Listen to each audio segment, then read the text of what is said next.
Moje meno je Jan Haraslín a som komunitným manažérom v kancelárii Európskeho parlamentu na Slovensku. Ahojte, moje meno je Naďa Nováková a pracujem v kancelárii Európskeho parlamentu na Slovensku. Som tlačový atašé na kancelárii Európskeho parlamentu na Slovensku. Volám sa Nina, som stážistka v kancelárii Európskeho parlamentu. Ahojte všetci, ja sa volám Štefan Chudec a som tlačový atašé v Európskom parlamente. Som tu ako dobrovoľník z komunity Spoločnej EÚ. V rámci našeho týmu sa venujem sociálnym sieťam, ale taktiež našej dobrovoľníckej komunite Spoločnej EÚ, projektom s mládežou a v podstate všeobecne v styku s verejnosťou. Moja náplň práce je úplne rôznorodá, pretože sme veľmi malý tím. Ja mám na starosti vlastne press activity, čiže my vlastne sa snažíme propagovať prácu Európskeho parlamentu, aj prácu našich europoslancov, čiže všetky zákony, ktoré sa napríklad schvália v Štrasburgu, tak my sa ich teraz snažíme dostať do slovenských médií. Pripravujem služobky, pripravujem objednávky, faktúry na preplatenie a tak ďalej, ale tá najdôležitejšia časť mojej práce je pre mňa osobne, že som korešpondentkou pre mládežnícke projekty. Čo znamená, že spolupracujem so strednými školami, s vysokými školami a snažíme sa vymýšľať pre stredné školy rôzne programy, aby sme na jednej strane aj uľahčili učiteľom možno tú prácu a aby sme sa uistili, že deti budú dostávať aspoň tie základy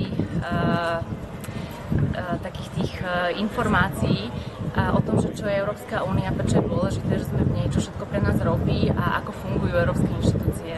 A momentálne v týchto mesiacoch a týždňoch pred európskymi voľbami, ktoré budú 8. júna, organizujeme aj predvolebnú kampaň, čiže cestujeme po celom Slovensku, kde vyzývame ľudí, aby apoliticky samozrejme, aby nezabudli prísť 8. júna odovzdať svoj hlas.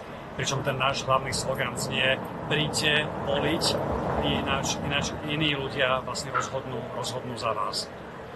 V kancelárii Európskeho parlamentu sa venujem najmä tvorbe obsahu na sociálne siete, teda aby sme čo najlepšie a najzaujímavejšie ľuďom sprostredkovali to, čo Európsky parlament pre nás robí. Ja som mal vlastne veľký záujem o európske záležitosti, o Európsku úniu už od malička, v podstate od školy, preto som si vybral aj štúdium politických vied, študoval som vo Viedni, potom neskôr v Hamburgu v Nemecku a taktiež som neskôr stážoval v kancelárii Európskeho parlamentu na Slovensku, no a potom to bolo v podstate iba logickým vyústením mojej ďalšej kariéry. K práci, ktorú robím, som sa dostala tak trochu náhodou. Ja som v poslednom ročníku na univerzite našla vtedy ešte v novinách, v papierových novinách taký malý inzerát, že bolo to v roku 2003, predtým vlastne ako sme mali vstúpiť do Európskej únie, kde hľadali prvých takých pracovníkov, ktorí by z tých nových 10 krajín prišli do Bruselu a začali vlastne pracovať a aby už pripravili vlastne aj tie inštitúcie na tých 10 nových krajín. A myslela som si, že to v žiadnom prípade, akože prečo by chceli zrovna mňa, ale skúsila som to. Rovno po štátniciach som začala pracovať v Európskom parlamente v Bruseli a zhodou okolností som začala pracovať na tlačovom oddelení a tak som zostala vlastne v tom odbore komunikácie, ktorú robím de facto dodnes. Ja som dlhé roky pracoval ako novinár. Pracoval som napríklad v Rádiu Express ešte pred 20 rokmi, keď Slovensko vstupovalo do Európskej únie a ja som teda pokrýval aj tie naše prístupové rokovania a všetky tie kapitoly, ktoré sme uzatvárali. Pamätám si aj Kodanský summit, na ktorom sme teda oficiálne dostali tú pozvánku vstúpiť do únie.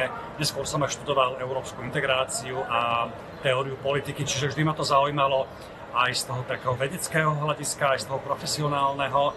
Čiže keď teda prišla tá ponuka stať sa euroúradníkom, pre mňa to neznamená nejaký nudný job, práve naopak. Je to job, ktorý ma vždy zaujímal a ja proste tomu projektu európskej integrácie Európskej únie verím a som presvedčený, že naše miesto je v Európskej únii. A pre mňa znamená domov. Mier. Domov, bezpečie a rozmanitosť. Hlavne hodnotovú demokraciu, alebo mier, alebo slobodu. Jedna veľká pozitívna emócia, pre mňa to znamená slobodu, právny štát a hodnoty ako je demokracia, sloboda slova.